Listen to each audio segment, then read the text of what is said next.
گفتگو سے حضور نے فرمایا کہ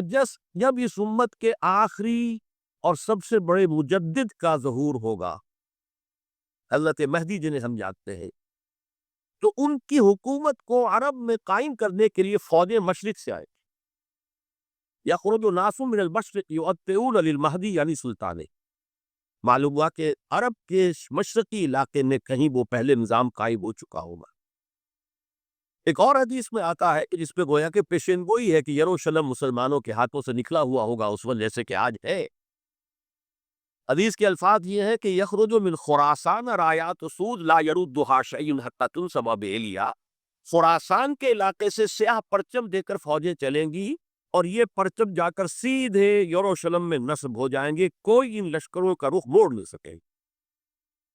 آج وہ یروشلم یہودیوں کے قبضے میں ہے اور کوئی دن کی بات ہے، اندیشہ ہے کہ مسجد اقصیٰ جو ہے وہ شہید کی جائے. وہ اپنا سیکنڈ ٹیمپل جو ہے بلڈ کرنا چاہتے، نقشے تیار ہو چکے، ہر چیز اس کے لیے جو ہے پورا اہتمام ہو چکا.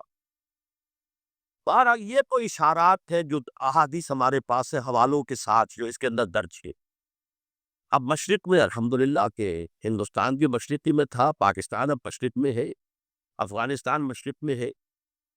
خراسان کا لفظ آیا ہے تو خراسان جو ہے حضور کے زمانے میں ایک بہت بڑے علاقے کا نام تھا، جس کا یوں سمجھیے کہ نیوکلیس تو موجودہ افغانستان تھا. کچھ علاقہ پاکستان کا بھی اس میں شامل تھا، جو مالاکنڈ ڈویژن ہے پاکستان کا شمالی، جہاں وہ شریعت کی تحریکیں چلتی رہتی ہیں اور بڑا وہاں پر جو ہے ہنگامہ بھی رہا ہے. اور یہ تھوڑا سا علاقہ ایران کا بھی شامل تھا جو اب بھی خراسان کے پروونس کی حیثیت سے وہ جانا جاتا ہے. اور پھر یہ کہ یہ ترکی ریاستیں بھی اس کے اندر شامل تھی، یہ خراسان. اس کے بارے میں فرمایا کہ وہاں سے فوجیں جاری. اس کے علاوہ ایک حدیث کوئی ہے کہ جس کا حوالہ مجھے نہیں مل سکا، لیکن یہ کہ علامہ اقبال نے چونکہ اس کا اشارہ کیا ہے کہ میرے وطن کو آئی ٹھنڈی ہوا جہاں سے، میرا وطن وہی ہے، میرا وطن وہی ہے. جبکہ وہ ہندوستان کا جو ہے راگ الاپ کہے تھے، اس کو بھی کہا میرے عرب کو آئی ٹھنڈی ہوا جہاں سے. میں نے بعض عرقوں سے وہاں میرا چونکہ ملاقات کا موقع ملتا ہے امریکہ وغیرہ میں، تو ہر مجھ سے جو ہے لوگ آئے ہوئے ہیں، وہ کہتے ہے ایسی حدیث کہ حضور نے فرمایا تھا مجھے ہندوستان کی طرف سے ٹھنڈی ہوا آ رہی. بہرحال لیکن اس کا چونکہ حوالہ نہیں ملا ہے تو میں نے صرف یہ کہ علامہ اقبال دو شعر کے حوالے سے تو معلوم ہوتا ہے کہ اس مشرقی خطے کے اندر وہ نظام پہلے قائم ہوگا اور پھر یہاں سے وہ پھیلے گا. چنانچہ ایک اور تیسری حدیث سے میں آپ کو مل جائے گی. حضور نے فرمایا میری امت کے دو لشکر وہ ہیں کہ جن کو اللہ تعالیٰ نے پیش کی طور پر جو بھی ان میں شریک ہوگا جہنم کی آگ سے چھٹکارے کا پروانہ دے کیا. اصابتان من امتی احرزہم اللہ من النار. ایک وہ ہوگا جو ہندوستان پر حملہ آور ہوگا، دوسرا وہ ہوگا کہ جو دجال کے ساتھ جنگ کرنے کے لیے حضرت مسیح کے پاس پہنچے گا، حضرت مسیح کے ساتھ دینے کے لیے. اب اس سے بھی گمان یہی ہوتا کہ یہی خراسان کا علاقہ، یہ افغانستان، اس کے ساتھ ملحق پاکستان، یہاں سے ظاہر بات ہے کہ پھر ہمیں ہندوستان کو بھی فتح کرنا ہوگا، یہ دارالاسلام رہا ہے. تو گویا کہ ایک حدیث میں دو لشکروں کا ذکر جمع کرنا جو ہے اشارہ کر رہا ہے کہ یہ اس دور سے متعلق ہے. ورنہ یہ کہ ہندوستان پر تو بہت سے لشکر آئے ہیں، محمود غزنوی بھی آئے ہیں، ان کے حملے ہوئے ہیں، محمد غوری بھی آئے، سب سے پہلے محمد ابن قاسم آئے ہیں، یہ تو بہت لوگ آئے. لیکن یہ کہ اصل میں ایک حدیث میں دو کا جمع ہونا جو ہے وہ ادھر اشارہ کرتا ہے کہ اس وقت جب کہ ایک نیوکلیس بچ چکے گا خلافت اللہ منہاج نبوہ کا، تو جیسے جزیرہ نماء عرب سے شرق و غرب میں فوجیں چلی تھی، ایسے ہی مشرق میں ہمارے ہندوستان ہے اور مغرب کے اندر جو ہے یہ پھوٹ ہوتے ہوئے اور ایلیا تک وہ فوجیں پہنچ جائیں گی اور یروشلم جو ہے اس کو یہودیوں کے قبضے سے بات کرائے. یہ احادیث اس میں موجود ہے. لیکن اب جو میرے اس دعوت نامہ جو اب میں جس کا تذکرہ کر رہا تھا اس کا دوسرا حصہ شروع ہوتا. ادھر پاکستان اسی مقصد سے حاصل کیا گیا تھا کہ یہاں اسلامی نظام یعنی خلافت قائم کی جائے گی، لیکن ہم اپنی بدعمالیوں کے باعث تاحال مخالف سمت میں سفر کر رہے ہیں اور اب حالات بتا رہے کہ تخت یا تختہ کے مصداق یا یہاں خلافت قائم ہوگی اور یہ عالمی خلافت کا نقطۂ آغاز بنے گا یا پھر یہ ملک ختم ہو جائے. گویا اب معاملہ دوڑو زمانہ چال قیامت کی چل گیا والا ہے اور فوری طور پر قبر کسدی لازم ہے. اس دعوت نامے کے اس مرکزی حصے کے بارے میں آج اس وقت کچھ ذرا تفصیل سے گفتگو کرنا چاہتا ہوں، اور یوں میں کہہ سکتا ہوں اس وقت کہ سلطنت خداداد پاکستان یا ملت اسلامیہ پاکستان کا ایک مرثیہ ہے جو مجھے کہنا ہے موجودہ حالات کے پیش نظر، لیکن یہ مرثیہ میں قرآن مجید کے الفاظ میں پیش کرنا چاہ رہا ہوں، جس کے لیے تمہیداً میں پہلے آپ کو یہ بتانا چاہتا ہوں۔ سورہ انبیاء کی ایک آیت ہے، آیت نمبر 10، لَقَدْ أَنزَلْنَا إِلَيْكُمْ كِتَابًا فِيهِ ذِكْرُكُمْ أَفَلَا تَعْقِلُونَ، ہم نے تمہاری جانب ایک کتاب نازل کر دی، اس میں تمہارا ذکر موجود ہے، تو کیا تم عقل سے کام نہیں لیتے اور نہیں کرتے، سوچ بچار سے کام نہیں لیتے؟ اب اس آیت کا ایک مفہوم تو یہ ہو سکتا ہے کہ ذکر لکم مراد کو، یعنی تمہارے حصے کی نصیحت، ہدایت، ذکرہ، تذکرہ اس قرآن میں ہے، وہ ٹھیک ہے، لیکن ذکر و کم اس میں اشارہ ایک اور بات کی طرف بھی آتا ہے کہ یہ جتنے بھی اقوام عالم آئے گی ان کا ذکر قرآن مجید میں موجود، اور اس کی تائید ہوتی ہے، توثیق ہوتی ہے، تاکید ہوتی ہے ایک حدیث سے، وہ حدیث کے جو قرآن حکیم کی عظمت پر، نبی اکرم صلی اللہ علیہ وسلم کے سب سے جامع اور سب سے مفصل بیان پر مشتمل ہے، فصاحت و بلاغت کی معراج، حضرت علی اس کے راوی ہے رضی اللہ تعالیٰ عنہ، کہ حضور نے فرمایا انہا صدقون فتنۃ، عن قریب ایک اور بڑا فتنہ رونما ہوگا۔ حضرت علی فرماتے ہیں کہ میں نے عرض کیا مل مخرج منہا یا رسول اللہ، اے اللہ کے رسول یہ بتائیے اس سے نکلنے کا راستہ کون سا ہوگا؟ ایک لمحے کے لیے توقف کیجئے، میں یہاں یہ توجہ دلایا کرتا ہوں کہ ہم اگر ہوتے، ہمارے مزاج کا اور صحابہ کے مزاج کا فرق کیا ہے؟ ہم ہوتے تو کیا پوچھتے؟ یہ حضور یہ فتنہ کیوں ہوگا، کب ہوگا، کدھر سے آئے گا، کیسے آئے گا؟ ہمارے تو سوالات یہ ہوتے، جو سب معلوماتی نوعیت کی چیزیں ہیں، ان کا کوئی تعلق عمل سے نہیں۔ صحابہ کا معاملہ کیا تھا؟ حضرت علی نے ان میں سے کوئی سوال نہیں کیا، کب آئے گا، کیوں آئے گا، کدھر سے آئے گا، کیسے آئے گا، کچھ نہیں۔ جو عملی سوال تھا، مل مخرج منہا یا رسول اللہ، اے اللہ کے رسول جب آپ نے فرما دیا کہ بہت بڑا فتنہ ہوگا، تو ہمیں تو اب یہ سمجھنا ہے کہ وہاں سے نکلنے کا راستہ کون سا؟ بس اس کے جواب میں وہ حدیث ہے، کتاب اللہ، تمام فتنوں سے نکالنے والی اللہ کی کتاب، فیہ نبأ ما قبلکم و خبر ما بعدکم و حکم ما بینکم، اس میں تم سے پہلے جو لوگ گزرے ان کے حالات بھی یہ تو سب جانتے ہیں، قوم نوح اور قوم ہود اور قوم عاد اور نہ معلوم کس کس کا اقوام کا تذکرہ ہے، وہ خبروں ما بعدکم جو تمہارے بعد ہونے والا ہے اس کی خبریں بھی موجود، وحکم ما بینکم اور جو بھی تمہارے مابین قیامت تک اختلافات رونما ہوگی ان سب کا فیصلہ بھی موجود۔ بڑی عظیم حدیث ہے، وَهُوَ الذِّكْرُ الْحَكِيمُ وَهُوَ الصِّرَاطُ الْمُسْتَقِيمُ وَهُوَ حَبْلُ اللَّهِ الْمَتِينُ لا تنقضي عجائبه ولا يشبع به العلماء ولا يخلق عن كثرة الرد، اور آخری الفاظ تو بلاغت کی انتہا ہے، من قال به صدق ومن عمل به اجر ومن حکم به عدل ومن دعا الیہ ہدی الی صراط مستقیم۔ ایک حدیث کی سے حضور نے فرمایا کہ جب اس امت کے آخری اور سب سے بڑے مجدد کا ظہور ہوگا، حضرت مہدی جنہیں ہم جانتے ہیں، تو ان کی حکومت کو عرب میں قائم کرنے کے لیے فوج مشرق سے آئے گی، یخرج ناس من المشرق یؤطئون للمہدی یعنی سلطان، معلوم ہوا کہ عرب کے مشرقی علاقے میں کہیں وہ پہلے نظام قائم ہو چکا ہوگا۔ ایک اور حدیث میں آتا ہے جس پہ گویا کہ پیشین گوئی ہے کہ یروشلم مسلمانوں کے ہاتھوں سے نکلا ہوا ہوگا اس وجہ سے کہ آج ہے۔ حدیث کے الفاظ یہ ہے کہ یخرج من خراسان رایات سود لا یردھا شیء حتی تنصب بإیلیاء، خراسان کے علاقے سے سیاہ پرچم دے کر فوجیں چلیں گی اور یہ پرچم جا کر سیدھے یروشلم میں نصب ہو جائیں گے، کوئی ان لشکروں کا رخ موڑ نہ سکے۔ آج وہ یروشلم یہودیوں کے قبضے میں ہے، اور کوئی دن کی بات ہے، اندیشہ ہے کہ مسجد اقصیٰ جو ہے وہ شہید کی جائے، وہ اپنا سیکنڈ ٹیمپل جو ہے بلڈ کرنا چاہے، نقشے تیار ہو چکے، ہر چیز اس کے لیے جو ہے پورا اہتمام ہو چکا۔ بہرحال یہ تو اشارات ہیں جو احادیث ہمارے پاس ہے حوالوں کے ساتھ جو اس کے اندر درج ہے۔ اب مشرق میں الحمدللہ کہ ہندوستان بھی مشرقی میں تھا، پاکستان اب مشرق میں ہے، افغانستان مشرق میں ہے، خراسان کا لفظ آیا ہے تو خراسان جو ہے حضور کے زمانے میں ایک بہت بڑے علاقے کا نام تھا، جس کا یوں سمجھیے کہ نیوکلیس تو موجودہ افغانستان تھا، کچھ علاقہ پاکستان کا بھی اس میں شامل تھا، جو مالاکنڈ ڈویژن ہے پاکستان کا شمالی، جہاں وہ شریعت کی تحریکیں چلتی رہتی ہیں اور بڑا وہاں پر جو ہے ہنگامہ بھی رہا ہے۔ اور یہ تھوڑا سا علاقہ ایران کا بھی شامل تھا، جو اب بھی خراسان کے پروونس کی حیثیت سے وہ جانا جاتا ہے۔ اور پھر یہ کہ یہ ترکی ریاستیں بھی اس کے اندر شامل تھی، یہ خراسان تھی۔ اس کے بارے میں فرمایا کہ وہاں سے کالج آئی۔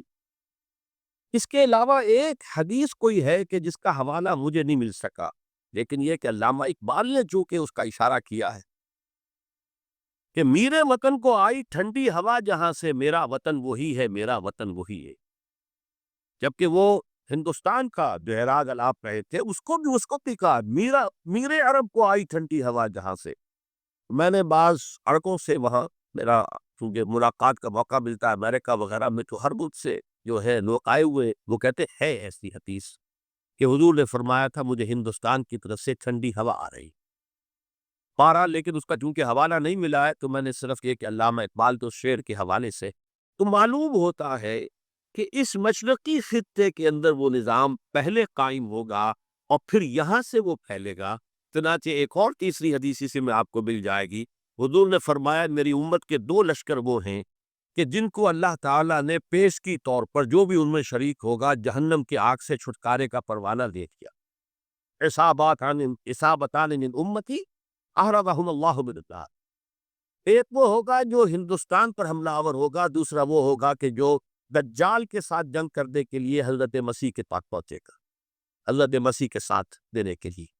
اب اس سے بھی گمان یہی ہوتا کہ یہی خراسان کا علاقہ، یہ افغانستان، اس کے ساتھ بول پاکستان، یہاں سے ظاہر بات ہے کہ پھر ہمیں ہندوستان کو بھی فتح کرنا ہوگا، یہ دارالاسلام رہا ہے۔ تو گویا کہ ایک حدیث میں 2 لشکروں کا ذکر جمع کرنا جو ہے اشارہ کر رہا ہے کہ یہ اس دور سے متعلق ہے، ورنہ یہ کہ ہندوستان پر تو بہت سے لشکر آئے ہیں، محمود غزنوی بھی آئے ہیں، ان کے حملے ہوئے ہیں، محمد غوری بھی آئے، سب سے پہلے محمد ابن قاسم آئے ہیں، تو یہ تو بہت لوگ آئے۔ لیکن یہ کہ اصل میں ایک حدیث میں 2 کا جمع ہونا جو ہے وہ ادھر اشارہ کرتا ہے کہ یہ اس وقت جب کہ ایک نیوکلیس بن چکے گا خلافت اللہ منہاج نبوہ کا،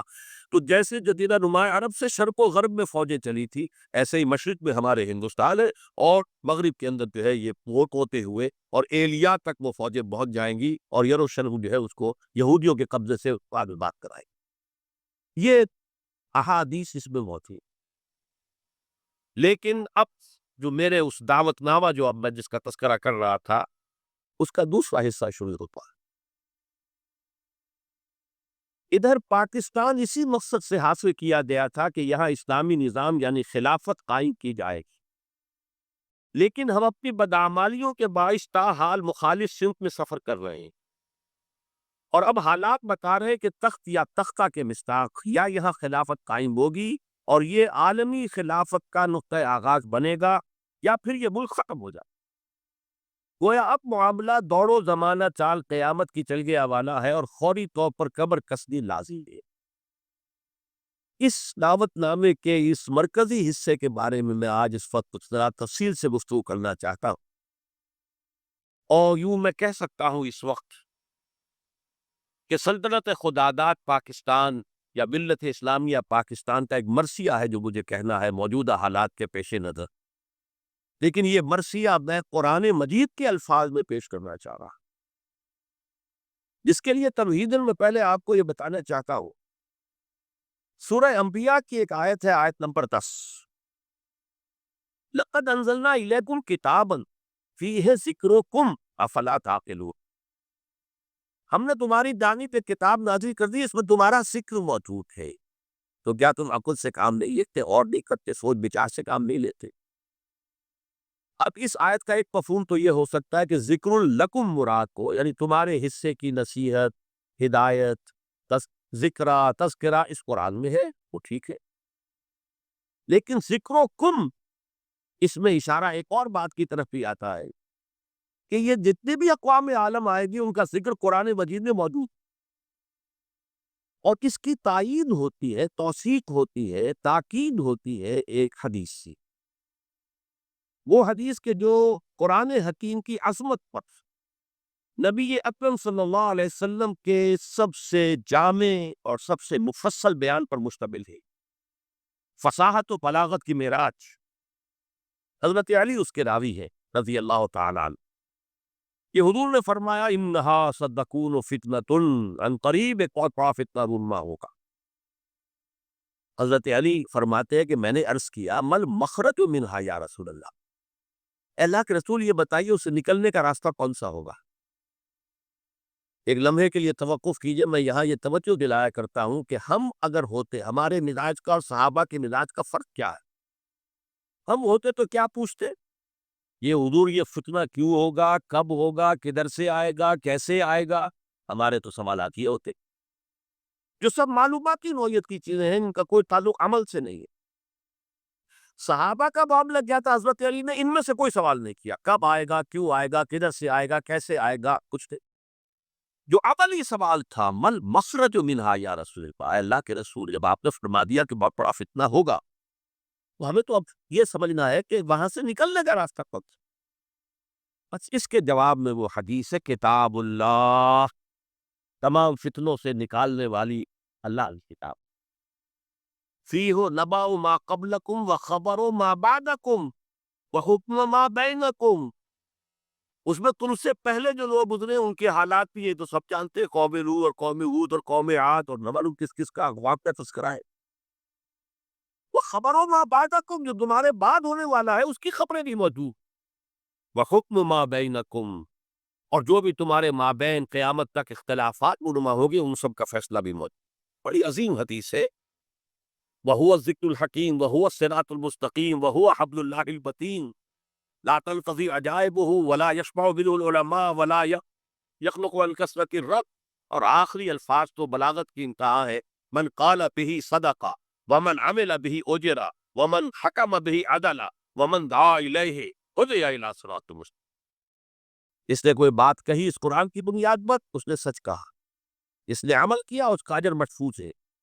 جس نے کوئی فیصلہ کیا قرآن کی بنیاد پر اس نے عدل کیا، اور جس نے قرآن کی طرف بلایا اس کی ہدایت ہو گئی، کسی اور کی ہو نہ ہو اس کی ہدایت گارنٹیڈ ہے، جو قرآن کی طرف بلانے والا۔ یہ حدیث ہے کہ جس میں خبر و ما بعدکم کے الفاظ موجود، بلکہ میں تذکرہ کر دوں یہ کہ یہ حدیث ایک اور شان سے وارد ہوئی ہے، طبرانی کی موجب کبیر میں، وہاں یہ حدیث اس طور سے آئی ہے کہ حضرت جبرائیل نے حضور سے یہ فرمایا یا محمد امتک بعدک، اے محمد صلی اللہ علیہ وسلم یہ آپ کی امت کا آپ کے بعد کیا بنے؟ حضور نے اس پر پوچھا بل مخرج منہا یا زبتی، کہ بات تو بہت اہم کہی ہے،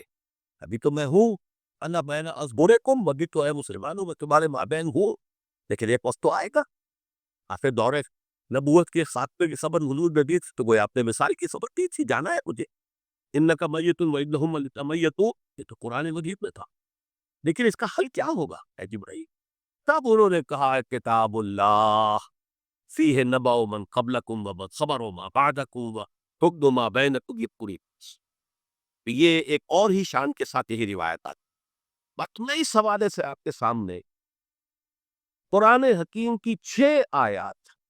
اور عجیب یہ اس میں اتفاق ہے، سورہ اعراف کی آیات ہیں 175، 176، 177، اور سورہ توبہ کی آیات ہیں 100 نکال دیجئے، 75، 76، 77۔ یہ آئینہ ہے اس وقت میرے اور آپ کے لیے، ملت اسلامیہ پاکستان کے لیے، سلطنت خدا داد پاکستان۔ دیکھیے سورہ اعراف میں فرمایا وَاتْلُ عَلَيْهِمْ نَبَأَ الَّذِي آتَيْنَاهُ آيَاتِنَا فَانْسَلَخَ مِنْهَا فَأَتْبَعَهُ الشَّيْطَانُ فَكَانَ مِنَ الْغَاوِينَ۔ اے نبی ان کو آپ اس شخص کی خبر سنائیے جسے ہم نے اپنی آیات عطا کی تھی، لیکن وہ ان سے نکل بھاگا، پھر شیطان اس کے پیچھے لگ گیا، اور پھر وہ انتہائی گمراہ لوگوں میں سے تھے۔ وَلَوْ شِئْنَا لَرَفَعْنَاهُ بِهَا، ہم چاہتے تو ان آیات کے ذریعے سے ان کی بدولت ہم اسے اور بلند کرتے ہیں، اس کا مقام، اس کا رتبہ اور اونچا، وَلَكِنَّهُ أَخْلَدَ إِلَى الْأَرْضِ، مگر وہ تو زمین کی طرف ہی بیٹھتا اور دھستا چلا گیا۔ فَمَثَلُهُ كَمَثَلِ الْكَلْبِ، تو اس کی مثال تو کتے کی سی ہے۔ إِن تَحْمِلْ عَلَيْهِ يَلْهَث، اگر اسے تھتکارو، کوئی ٹھیلا، کوئی لکڑی اس کی طرف اٹھاؤ مارنے کے لیے، تب بھی وہ ہانپتا رہتا ہے۔ وَإِن تَتْرُكْهُ يَلْهَث، زبان اس کی نکلی ہوگی، اس سے راج ٹپک گئی ہوگی، چھوڑے رکھو گے تب بھی۔ ذَلِكَ مَثَلُ الْقَوْمِ الَّذِينَ كَذَّبُوا بِآيَاتِنَا، یہی مثال ہے اس قوم کی کہ جس نے اپنے رب کی آیات کو جھٹلایا۔ فَقْصُصِ الْقَصَصَ، تو اے نبی آپ کے واقعہ بیان کر دیجئے، لَعَلَّهُ يَتَفَكَّرُونَ، شاید کہ وہ غور کرے، سوچ وچار سے کام لے۔ سَاءَ مَثَلًا الْقَوْمُ الَّذِينَ كَذَّبُوا بِآيَاتِ اللَّهِ، بری ہے مثال اس قوم کی جس نے اللہ کی آیات کو جھٹلایا۔ وَأَنفُسَهُمْ كَانُوا يَظْلِمُونَ، اور وہ اپنے اوپر ظلم کرنے والے تھے۔ اب میں اس کی زیادہ تفصیلی تفاصیر میں نہیں جاؤں گا، اگرچہ ایک رائے یہ بھی ظاہر کی گئی ہے کہ یہ کسی شخص معین کا تذکرہ نہیں ہے، بلکہ یہ ایک مثال ہے بتا دے رہا، لیکن یہ بات صحیح نہیں ہے۔ وَاتْلُ عَلَيْهِمْ نَبَأَهُ وَاضْرِبْ لَهُم مَثَلًا سے بات ہوتی تو اس کا امکان تھا، یہاں تو خبر سنا دیجیے اے نبی اس کی خبر۔ اور اس میں حضرت عبداللہ ابن عباس رضی اللہ تعالی عنہما سے کئی جو ہے احوال پر بھی ہے کہ یہ شخص بلعام بن بعورہ تھا۔ تو جو کتاب گنتی ہے نمبرز تورات کی، اس میں شخص کا ذکر موجود ہے۔ یہ کنعانی تھا، بعض لوگوں کے نزدیک اسرائیلی تھا، لیکن بہت عابد و زاہد، بہت اونچے مقام پر صاحب کرامت قدر جسے کہا جاتا۔ الذی آتیناہ آیاتنا سے مراد یہاں پر کچھ لوگوں نے لیا ہے کہ علم کتاب اسے دی گئی تھی، وہ بات میرے نزدیک صحیح نہیں ہے، بلکہ آیات کہا گیا معجزات کو بھی۔ جس طرح اللہ اپنے انبیاء کو آیات، ہم نے آیات بینات دے کر رسولوں کو بھیجا، ایسے ہی ہے کہ کوئی بہت عابد زاہد کوئی ہو، عابد ممتاز اور زاہد ممتاز، تو اللہ تعالیٰ اسے کرامتیں عطا کرتا، میں کوئی شک نہیں ہے۔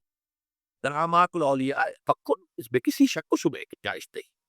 اللہ کاٹوں کی الگی کے لیے، اظہار کے لیے وہ ایسے خلق عادت واقعات آئے تو با کرامت بزرگ تھا، لیکن پھر وہ جو دنیاوی خواہشات کی طرف ایسا متوجہ ہوا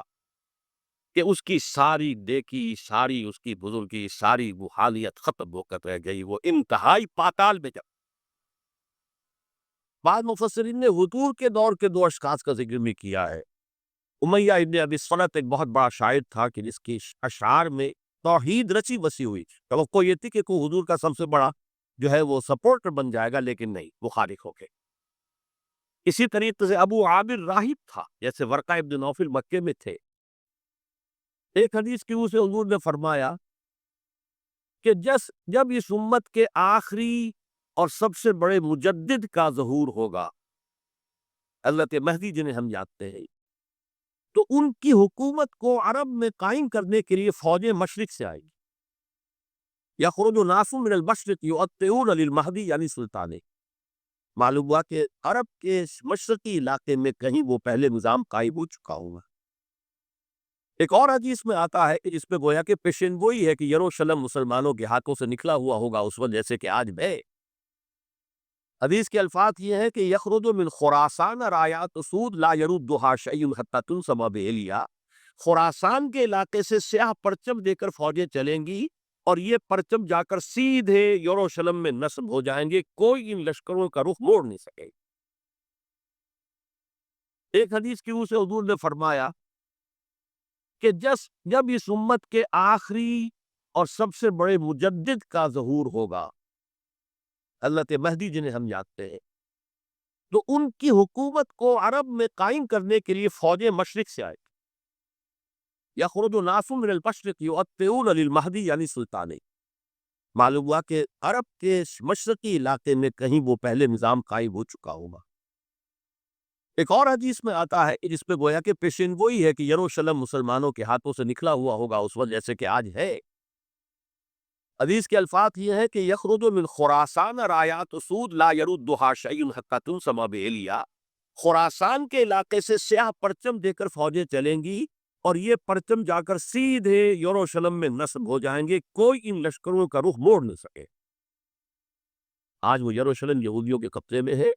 اور کوئی دن کی بات ہے، اندیشہ ہے کہ مسجد اقصیٰ جو ہے وہ شہید کی جائے، وہ اپنا سیکنڈ ٹیمپل جو ہے بلڈ کرنا چاہتے، نقشے تیار ہو چکے، ہر چیز اس کے لیے جو ہے پورا اہتمام ہو چکا۔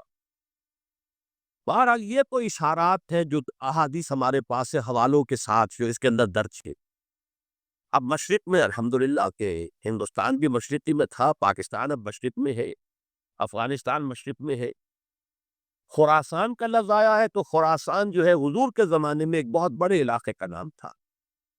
جس کا یوں سمجھیے کہ نیوکلیس تو موجودہ افغانستان تھا، کچھ علاقہ پاکستان کا بھی اس میں شامل تھا، جو مالاکنڈ ڈویژن ہے پاکستان کا شمالی، جہاں وہ شریعت کی تحریکیں چلتی رہتی ہیں اور بڑا وہاں پر جو ہے ہنگامہ بھی رہا ہے۔ اور یہ تھوڑا سا علاقہ ایران کا بھی شامل تھا، جو اب بھی خراسان کے پروونس کی حیثیت سے وہ جانا جاتا ہے۔ اور پھر یہ کہ یہ ترکی ریاستیں بھی اس کے اندر شامل تھی، یہ خراسان تھی۔ اس کے بارے میں فرمایا کہ وہاں سے پودے جائیں۔ اس کے علاوہ ایک حدیث کوئی ہے کہ جس کا حوالہ مجھے نہیں مل سکا، لیکن یہ کہ علامہ اقبال نے جو کہ اس کا اشارہ کیا ہے کہ میرے وطن کو آئی ٹھنڈی ہوا جہاں سے، میرا وطن وہی ہے، میرا وطن وہی ہے۔ جبکہ وہ ہندوستان کا جو ہے راگ الاپ رہے تھے، اس کو بھی نہیں کہا میرے عرب کو آئی ٹھنڈی ہوا جہاں سے۔ میں نے بعض عرقوں سے وہاں میرا چونکہ ملاقات کا موقع ملتا ہے امریکہ وغیرہ میں، تو ہر ملک سے جو ہے لوگ آئے ہوئے ہیں، وہ کہتے ہیں ایسی حدیث کہ حضور نے فرمایا تھا مجھے ہندوستان کی طرف سے ٹھنڈی ہوا آ رہی۔ بہرحال لیکن اس کا چونکہ حوالہ نہیں ملا ہے، تو میں نے صرف یہ کہ علامہ اقبال دو شعر کے حوالے سے تو معلوم ہوتا ہے کہ اس مشرقی خطے کے اندر وہ نظام پہلے قائم ہوگا اور پھر یہاں سے وہ پھیلے گا۔ چنانچہ ایک اور تیسری حدیث سے میں آپ کو مل جائے گی، حضور نے فرمایا میری امت کے دو لشکر وہ ہیں کہ جن کو اللہ تعالیٰ نے پیش کی طور پر جو بھی ان میں شریک ہوگا جہنم کی آگ سے چھٹکارے کا پروانہ دے دیا۔ اصابتان من امتی احرقهم اللہ بالنار۔ ایک وہ ہوگا جو ہندوستان پر حملہ آور ہوگا، دوسرا وہ ہوگا کہ جو دجال کے ساتھ جنگ کرنے کے لیے حضرت مسیح کے پاس پہنچے گا، حضرت مسیح کے ساتھ دینے کے لیے۔ اب اس سے بھی گمان یہی ہوتا ہے کہ یہی خراسان کا علاقہ، یہ افغانستان، اس کے ساتھ ملک پاکستان، یہاں سے ظاہر بات ہے کہ پھر ہمیں ہندوستان کو بھی فتح کرنا ہوگا، یہ دارالاسلام رہا ہے۔ تو گویا کہ ایک حدیث میں دو لشکروں کا ذکر جمع کرنا جو ہے اشارہ کر رہا ہے کہ یہ اس طور سے متعلق ہے، ورنہ یہ کہ ہندوستان پر تو بہت سے لشکر آئے ہیں، محمود غزنوی بھی آئے ہیں، ان کے حملے ہوئے ہیں، محمد غوری بھی آئے، سب سے پہلے محمد ابن قاسم آئے ہیں، یہ تو بہت لوگ آئے، لیکن یہ کہ اصل میں ایک حدیث میں دو کا جمع ہونا جو ہے وہ ادھر اشارہ کرتا ہے کہ اس وقت جب کہ ایک نیوکلیس بن چکے گا خلافت اللہ منہاج النبوہ کا، تو جیسے جزیرہ نما عرب سے شرق و غرب میں فوجیں چلی تھی، ایسے ہی مشرق میں ہمارے ہندوستان ہے، اور مغرب کے اندر جو ہے یہ پورک ہوتے ہوئے اور ایلیا تک وہ فوجیں پہنچ جائیں گی، اور یروشلم جو ہے اس کو یہودیوں کے قبضے سے آزاد کرائے گی۔ یہ احادیث اس میں موت تھی۔ لیکن اب جو میرے اس دعوت نامہ جو اب میں جس کا تذکرہ کر رہا تھا، اس کا دوسرا حصہ شروع ہوتا ہے۔ ادھر پاکستان اسی مقصد سے حاصل کیا گیا تھا کہ یہاں اسلامی نظام یعنی خلافت قائم کی جائے گی، لیکن ہم اپنی بدعمالیوں کے باعث تاحال مخالف سمت میں سفر کر رہے ہیں، اور اب حالات بتا رہے ہیں کہ تخت یا تختہ کے مصداق یا یہاں خلافت قائم ہوگی اور یہ عالمی خلافت کا نقطۂ آغاز بنے گا، یا پھر یہ ملک ختم ہو جائے۔ گویا اب معاملہ دوڑ و زمانہ چال قیامت کی چل گیا والا ہے، اور فوری طور پر قبر کسدی لازم ہے۔ اس دعوت نامے کے اس مرکزی حصے کے بارے میں آج اس وقت کچھ ذرا تفصیل سے گفتگو کرنا چاہتا ہوں، اور یوں میں کہہ سکتا ہوں اس وقت کہ سلطنت خداداد پاکستان یا ملت اسلامیہ پاکستان کا ایک مرثیہ ہے جو مجھے کہنا ہے موجودہ حالات کے پیش نظر، لیکن یہ مرثیہ میں قرآن مجید کے الفاظ میں پیش کرنا چاہ رہا ہوں، جس کے لیے تمہیداً میں پہلے آپ کو یہ بتانا چاہتا ہوں۔ سورہ انبیاء کی ایک آیت ہے، آیت نمبر 10، لَقَدْ أَنزَلْنَا إِلَيْكُمْ كِتَابًا فِيهِ ذِكْرُكُمْ أَفَلَا تَعْقِلُونَ۔ ہم نے تمہاری دانی پہ کتاب نازل کر دی، اس میں تمہارا ذکر موجود ہے،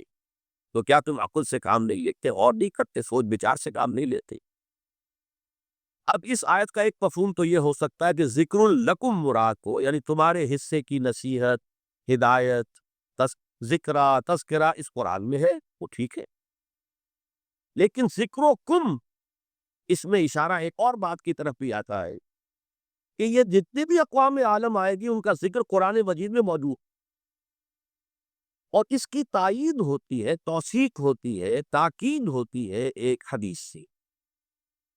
وہ حدیث کے جو قرآن حکیم کی عظمت پر نبی اکرم صلی اللہ علیہ وسلم کے سب سے جامع اور سب سے مفصل بیان پر مشتمل ہے، فصاحت و بلاغت کی معراج۔ حضرت علی اس کے راوی ہے رضی اللہ تعالیٰ عنہ کہ حضور نے فرمایا انہا صدقون فتنۃ، ان قریب ایک بہت بڑا فتنہ رونما ہوگا۔ حضرت علی فرماتے ہیں کہ میں نے عرض کیا مل مخرج منہا یا رسول اللہ، اے اللہ کے رسول یہ بتائیے اسے نکلنے کا راستہ کون سا ہوگا۔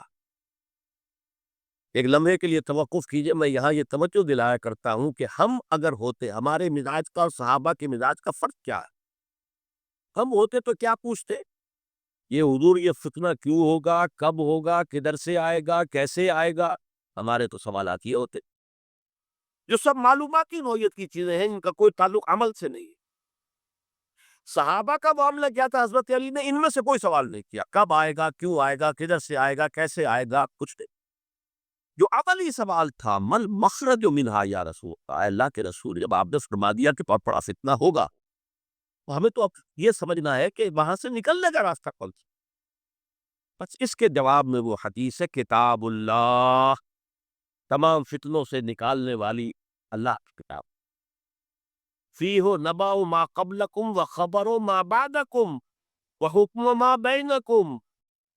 اس میں تم سے پہلے جو لوگ گزرے ان کے حالات بھی یہ تو سب جانتے ہیں، قوم نوح اور قوم ہود اور قوم عاد اور نہ معلوم کس کس کا واقعہ تذکرہ ہے، وہ خبروں ما بعدکم جو تمہارے بعد ہونے والا ہے اس کی خبریں بھی موجود، وحکم ما بینکم اور جو بھی تمہارے مابین قیامت تک اختلافات رونما ہوں گے ان سب کا فیصلہ بھی موجود۔ بڑی عظیم حدیث ہے، وَهُوَ الذِّكْرُ الْحَكِيمُ وَهُوَ الصِّرَاطُ الْمُسْتَقِيمُ وَهُوَ حَبْلُ اللَّهِ الْمَتِينُ لا تنقضي عجائبه ولا يشبع به العلماء ولا يخلق عن كثرة الرب، اور آخری الفاظ تو بلاغت کی انتہا ہے، من قال به صدق ومن عمل به اجر ومن حکم به عدل ومن دعا الیہ ہدی الی صراط مستقیم۔ اس نے کوئی بات کہی اس قرآن کی بنیاد پر، اس نے سچ کہا، اس نے عمل کیا اس کا اجر مدفوع ہے، جس نے کوئی فیصلہ کیا قرآن کی بنیاد پر اس نے عدل کیا، اور جس نے قرآن کی طرف بلایا اس کی ہدایت ہو گئی، کسی اور کی ہو نہ ہو اس کی ہدایت گارنٹیڈ ہے جو قرآن کی طرف بلانے والا۔ یہ حدیث ہے کہ جس میں خبر و ما بعدکم کے الفاظ موجود، بلکہ میں تذکرہ کر دوں یہ حدیث ایک اور شان سے وارد ہوئی ہے طبرانی کی معجم کبیر میں، وہاں یہ حدیث اس طور سے آئی ہے کہ حضرت جبرائیل نے حضور سے یہ فرمایا، یا معاذ، ایک حدیث کی سے حضور نے فرمایا کہ جب اس امت کے آخری اور سب سے بڑے مجدد کا ظہور ہوگا، حضرت مہدی جنہیں ہم جانتے ہیں، تو ان کی حکومت کو عرب میں قائم کرنے کے لیے فوج مشرق سے آئے گی، یخرج ناس من المشرق یؤطئون للمہدی یعنی سلطان۔ معلوم ہوا کہ عرب کے مشرقی علاقے میں کہیں وہ پہلے نظام قائم ہو چکا ہوگا۔ ایک اور حدیث میں آتا ہے کہ جس پہ گویا کہ پیشین گوئی ہے کہ یروشلم مسلمانوں کے ہاتھوں سے نکلا ہوا ہوگا اس وقت جیسے کہ آج ہے۔ حدیث کے الفاظ یہ ہیں کہ یخرج من خراسان رایات سود لا یردها شیء حتی تنصب بإیلیا، خراسان کے علاقے سے سیاہ پرچم دے کر فوجیں چلیں گی اور یہ پرچم جا کر سیدھے یروشلم میں نصب ہو جائیں گے، کوئی ان لشکروں کا رخ موڑ نہیں سکے گا۔ آج وہ یروشلم یہودیوں کے قبضے میں ہے، اور کوئی دن کی بات ہے، اندیشہ ہے کہ مسجد اقصیٰ جو ہے وہ شہید کی جائے، وہ اپنا سیکنڈ ٹیمپل جو ہے بلڈ کرنا چاہے، نقشے تیار ہو چکے، ہر چیز اس کے لیے جو ہے پورا اہتمام ہو چکا۔ بہرحال یہ تو اشارات ہیں جو احادیث ہمارے پاس ہے حوالوں کے ساتھ جو اس کے اندر درج ہے۔ اب مشرق میں الحمدللہ کہ ہندوستان بھی مشرقی میں تھا، پاکستان اب مشرق میں ہے، افغانستان مشرق میں ہے، خراسان کا لفظ آیا ہے تو خراسان جو ہے حضور کے زمانے میں ایک بہت بڑے علاقے کا نام تھا، جس کا یوں سمجھیے کہ نیوکلیس تو موجودہ افغانستان تھا، کچھ علاقہ پاکستان کا بھی اس میں شامل تھا، جو مالاکنڈ ڈویژن ہے پاکستان کا شمالی، جہاں وہ شریعت کی تحریکیں چلتی رہتی ہیں اور بڑا وہاں پر جو ہے ہنگامہ بھی رہا ہے، اور یہ تھوڑا سا علاقہ ایران کا بھی شامل تھا جو اب بھی خراسان کے پروونس کی حیثیت سے وہ جانا جاتا ہے، اور پھر یہ کہ یہ ترکی ریاستیں بھی اس کے اندر شامل تھی، یہ خراسان تھی۔ اس کے بارے میں فرمایا کہ وہاں سے کون جاری۔ اس کے علاوہ ایک حدیث کوئی ہے کہ جس کا حوالہ مجھے نہیں مل سکا، لیکن یہ کہ علامہ اقبال نے جو کہ اس کا اشارہ کیا ہے کہ میرے وطن کو آئی ٹھنڈی ہوا جہاں سے، میرا وطن وہی ہے، میرا وطن وہی ہے۔ جبکہ وہ ہندوستان کا جو عراق آپ رہے تھے اس کو بھی کہا میرے عرب کو آئی ٹھنڈی ہوا جہاں سے۔ میں نے بعض اڑکوں سے وہاں میرا مجھے ملاقات کا موقع ملتا ہے امریکہ وغیرہ میں، تو ہر ملک سے جو ہے لوگ آئے ہوئے، وہ کہتے ہے ایسی حدیث کہ حضور نے فرمایا تھا مجھے ہندوستان کی طرف سے ٹھنڈی ہوا آ رہی۔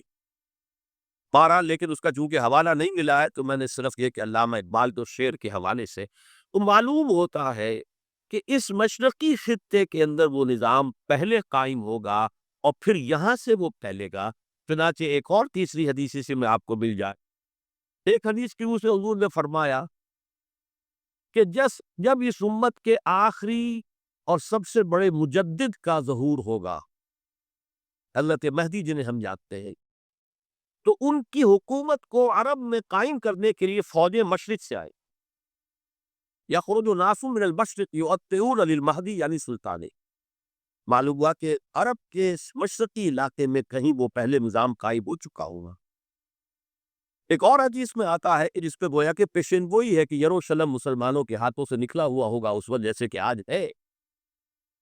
حدیث کے الفاظ یہ ہے کہ یخرج من خراسان رایات سود لا یردها شیء حتی تنصب بإلیہ، خراسان کے علاقے سے سیاہ پرچم دے کر فوجیں چلیں گی اور یہ پرچم جا کر سیدھے یروشلم میں نصب ہو جائیں گے، کوئی ان لشکروں کا رخ موڑ نہ سکے۔ آج وہ یروشلم یہودیوں کے قبضے میں ہے،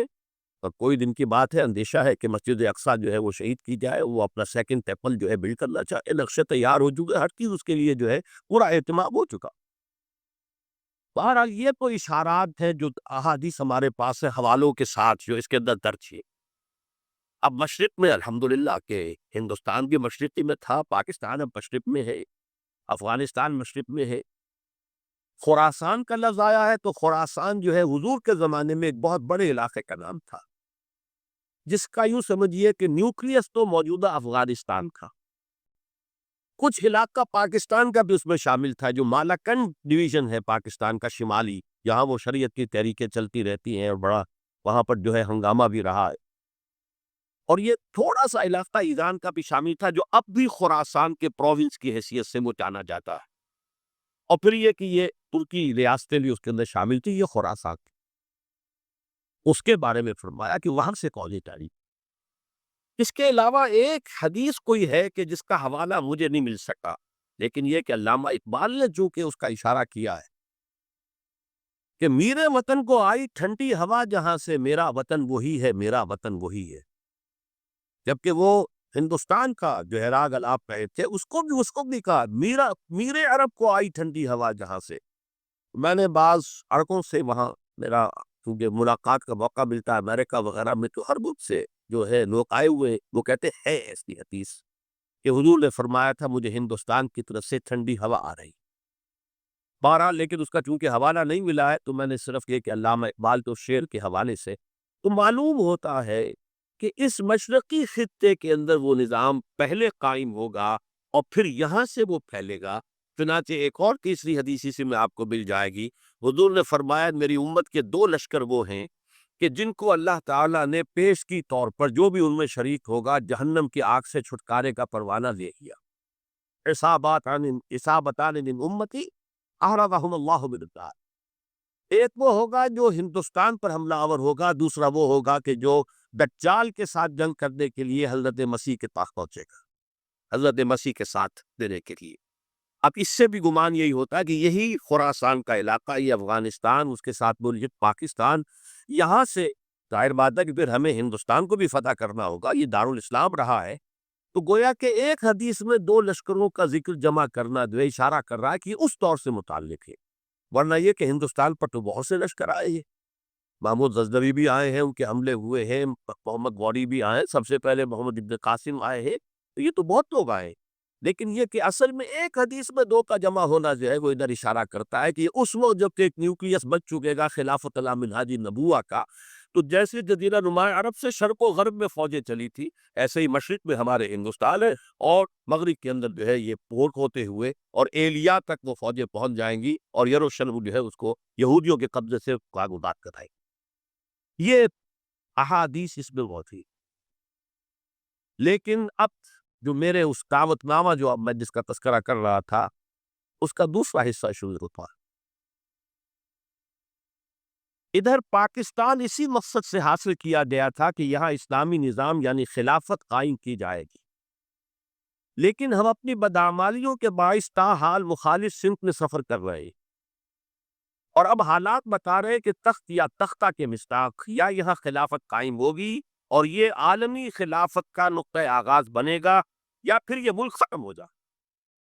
گویا اب معاملہ دوڑ و زمانہ چال قیامت کی چل گیا والا ہے، اور فوری طور پر قبر کسنی لازم ہے۔ اس دعوت نامے کے اس مرکزی حصے کے بارے میں آج اس وقت ذرا تفصیل سے گفتگو کرنا چاہتا ہوں، اور یوں میں کہہ سکتا ہوں اس وقت کہ سلطنت خداداد پاکستان یا ملت اسلامیہ پاکستان کا ایک مرثیہ ہے جو مجھے کہنا ہے موجودہ حالات کے پیش نظر، لیکن یہ مرثیہ میں قرآن مجید کے الفاظ میں پیش کرنا چاہ رہا ہوں، جس کے لیے تمہیداً میں پہلے آپ کو یہ بتانا چاہتا ہوں۔ سورہ انبیاء کی ایک آیت ہے، آیت نمبر 10، لَقَدْ أَنزَلْنَا إِلَيْكُمْ كِتَابًا فِيهِ ذِكْرُكُمْ أَفَلَا تَعْقِلُونَ۔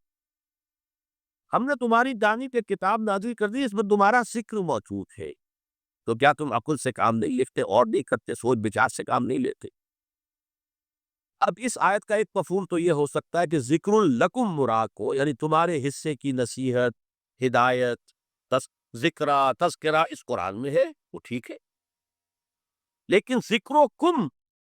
اس میں اشارہ ایک اور بات کی طرف بھی آتا ہے کہ یہ جتنے بھی اقوام عالم آئے گی ان کا ذکر قرآن مجید میں موجود، اور اس کی تائید ہوتی ہے، توثیق ہوتی ہے، تاکید ہوتی ہے ایک حدیث سے،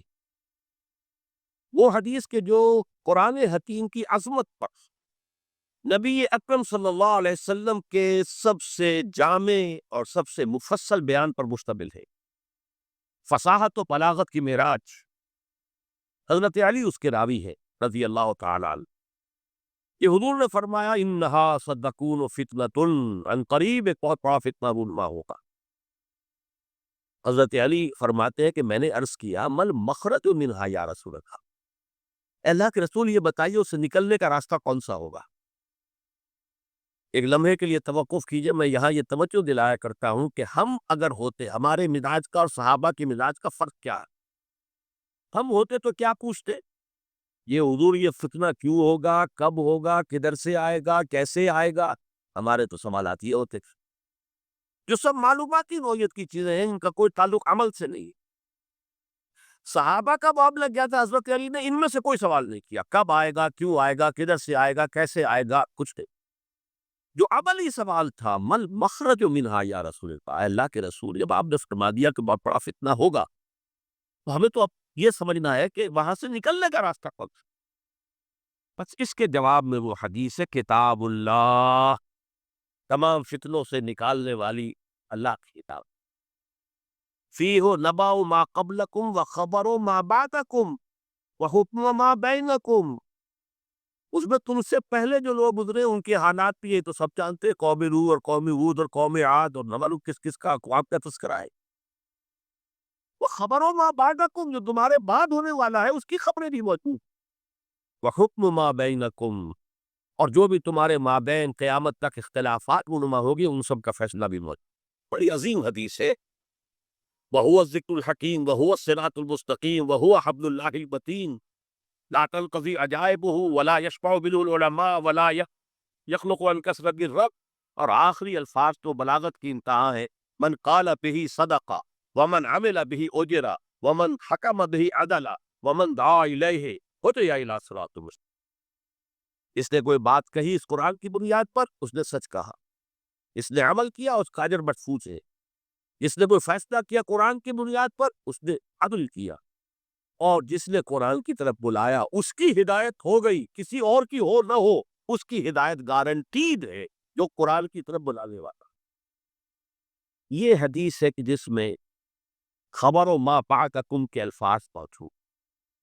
بلکہ میں تذکرہ کر دوں یہ کہ یہ حدیث ایک اور شان سے وارد ہوئی ہے طبرانی کی معجم کبیر کو۔ وہاں یہ حدیث اس طور سے آئی ہے کہ حضرت جبرائیل نے حضور سے یہ فرمایا، یا محمد امتک بعدک، اے محمد صلی اللہ علیہ وسلم، یا آپ کی امت کا آپ کے بعد کیا بنے؟ حضور نے اس پر پوچھا، پل مخرج منہا یا جبرائیل، کہ بات تو بہت اہم کہی ہے، ابھی تو میں ہوں، اللہ بین اصبرکم وگی تو ہے مسلمانوں میں تمہارے مابین ہوں، لیکن ایک وقت تو آئے گا آخر دور نبوت کے ساتویں کی سبن حضور نے دی تھی، تو وہ آپ نے وصال کی سبن دی تھی، جانا ہے مجھے، انک میت وانہم میتون، یہ تو قرآن مجید میں تھا، لیکن اس کا حل کیا ہوگا اے جبرائیل؟ تب انہوں نے کہا ہے کتاب اللہ فیہ نبأ من قبلکم ومن خبر ما بعدکم وحکم ما بینکم، یہ پوری یہ ایک اور ہی شان کے ساتھ یہ روایت آ رہی۔ اپنے اس حوالے سے آپ کے سامنے قرآن حکیم کی 6 آیات، اور عجیب یہ اس میں اتفاق ہے، سورہ اعراف کی آیات ہے 175، 176، 177، اور سورہ توبہ کی آیات ہے 100 نکال دیجئے، 75، 76، 77۔ یہ آئینہ ہے اس وقت میرے اور آپ کے لیے، ملت اسلامیہ پاکستان کے لیے، سلطنت خدا داد پاکستان۔ دیکھیے سورہ اعراف میں فرمایا، وَاتْلُ عَلَيْهِمْ نَبَأَ الَّذِي آتَيْنَاهُ آيَاتِنَا فَانْسَلَخَ مِنْهَا فَأَتْبَعَهُ الشَّيْطَانُ فَكَانَ مِنَ الْغَاوِينَ۔ اے نبی، ان کو آپ اس شخص کی خبر سنائیے جسے ہم نے اپنی آیات عطا کی تھی، لیکن وہ ان سے نکل بھاگا، پھر شیطان اس کے پیچھے لگ گیا، اور پھر وہ انتہائی گمراہ لوگوں میں سے تھے۔ وَلَوْ شِئْنَا لَرَفَعْنَاهُ بِهَا، ہم چاہتے تو ان آیات کے ذریعے سے، ان کی بدولت ہم اسے اور بلند کرتے، اس کا مقام، اس کا رتبہ اور اونچا۔ وَلَكِنَّهُ أَخْلَدَ إِلَى الْأَرْضِ، مگر وہ تو زمین کی طرف ہی بیٹھتا اور دھستا چلا گیا۔ فَمَثَلُهُ كَمَثَلِ الْكَلْبِ، تو اس کی مثال تو کتے کی سی ہے، ان تحمل علیہ یلہث، اگر اسے دھتکارو، کوئی ٹھیلا، کوئی لکڑی اس کی طرف اٹھاؤ مارنے کے لیے، تب بھی وہ ہانپتا رہتا ہے۔ ان تترکو یلہث، زبان اس کی نکلی ہوگی، اس سے دال ٹپک رہی ہوگی، چھوڑے رکھو گے تب بھی۔ ذالک مثل القوم الذین کذبوا بآیاتنا، یہی مثال ہے اس قوم کی کہ جس نے اپنے رب کی آیات کو جھٹلایا۔ فقصص القصص، تو اے نبی آپ یہ واقعہ بیان کر دیجئے، لعلہم یتفکرون، شاید کہ وہ غور کرے، سوچ بچار سے کام لے۔ ساء مثلا القوم الذین کذبوا بآیات اللہ، بری ہے مثال اس قوم کی جس نے اللہ کی آیات کو جھٹلایا۔ وانفسہم کانوا یظلمون، اور وہ اپنے اوپر سب ظلم کرنے والے۔ اب میں اس کی زیادہ تفسیری تفاصیر میں نہیں جاؤں گا،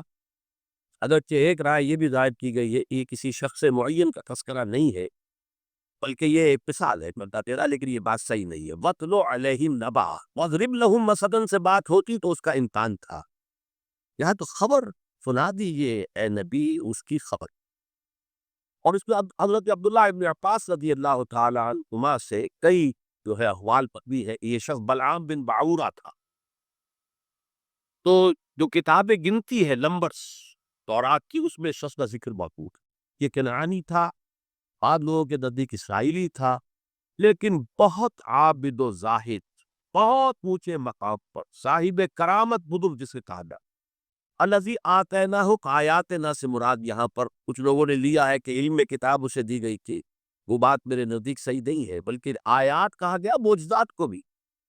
جس طرح اللہ اپنے انبیاء کو آیات، ہم نے آیات بینات دے کر رسولوں کو بھیجا،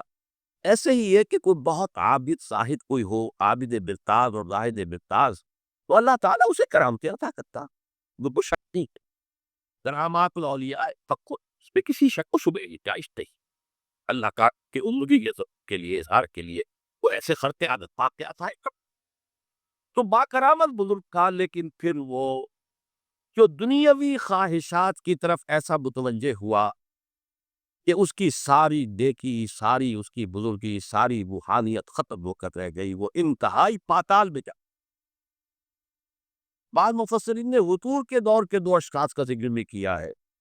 امیہ ابن ابی سلط ایک بہت بڑا شاعر تھا کہ جس کی اشعار میں توحید رچی بسی ہوئی تھی، توقع یہ تھی کہ کوئی حضور کا سب سے بڑا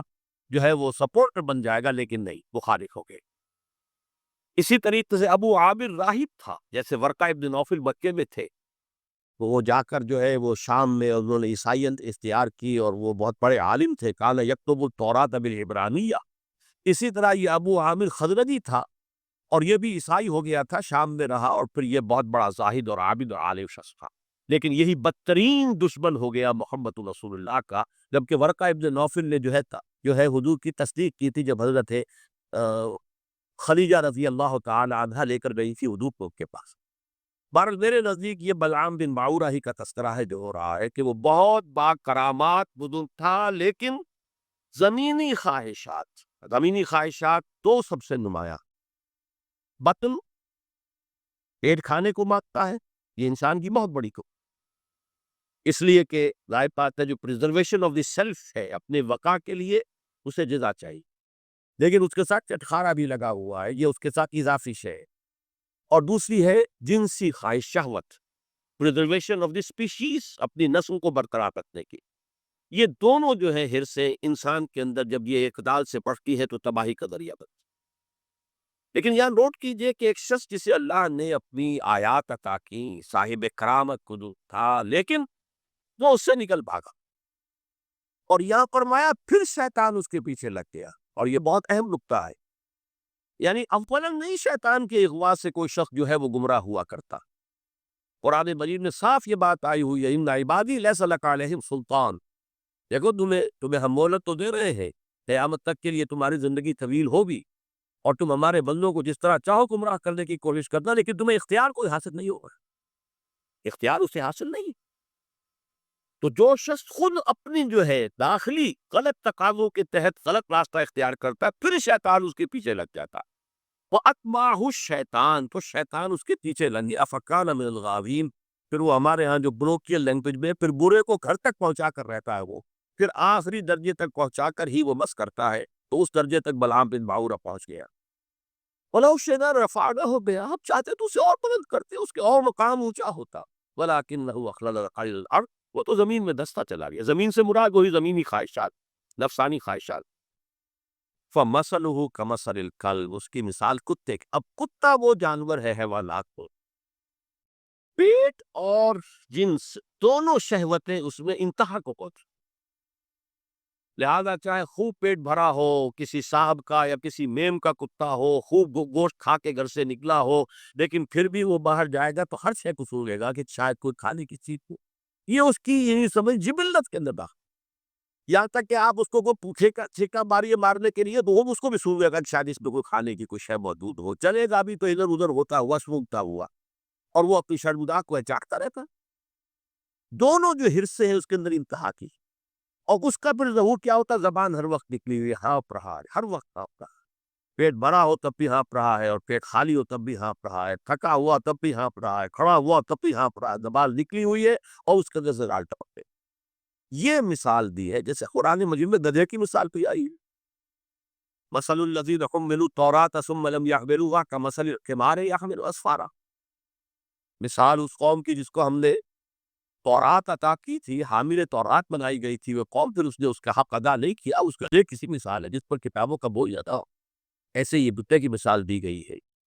اس کے بعد فرمایا ذالک مثل القوم الذین کفروا، یہ صرف ایک فرد کا معاملہ نہیں ہوتا، پوری قومیں بھی اس تمثیل پر پوری اترتی ہے، اور کسی ڈسکرپشن کے اوپر وہ پوری اترتی ہے۔ کذبوا بآیاتنا، جو ہماری نشانیوں کو جھٹلا دے، فقصص القصص، تو اے نبی آپ یہ قصہ سنا دیجئے، لعلہم یتفکرون، شاید یہ غور کرے۔ آج میں آپ کو قصہ سنا رہا ہوں پاکستان کا، کس طور سے ان آیات پر منطبق ہو رہا ہے، شاید کہ آپ غور کریں، سوچیں، شاید کہ آپ کے اندر کوئی امنگ پیدا ہو جائے کسی عمل کی، جد و جہد کی، سا مثلا القوم الذین کذبوا بآیاتنا، آخری آیت بری مثال ہے اس قوم کی جس نے ہماری آیات کو جھٹلایا، وَكَانُوا أَنفُسَهُمْ يَظْلِمُونَ، وہ اپنے اوپر ہی ظلم کرتے رہے۔ ظاہر بات ہے ہمارا کسی نے کیا بگاڑ۔ اب اندازہ کیجئے پاکستان وہ ملک ہے اس روئے ارضی پر جو بہت بڑی بڑی اللہ کی نشانیوں کے ساتھ وجود میں آیا۔ سب سے پہلی نشانی 27ویں رمضان کو اس کا قیام عمل میں آیا، اور کی جو بہترین رات ہو سکتی، فیہا یفرق کل امر حکیم، جس میں کہ تمام جو بھی اللہ تعالیٰ کے پختہ فیصلے ہیں وہ کیے جاتے ہیں۔ پاکستان 27ویں شب رمضان مبارک کی، اس میں اس کا وجود۔ پھر غور کی کیسے پائی؟ کوئی امید کچھ عرصے پہلے بھی نہیں تھی کسی کو کہ پاکستان قائد ہے۔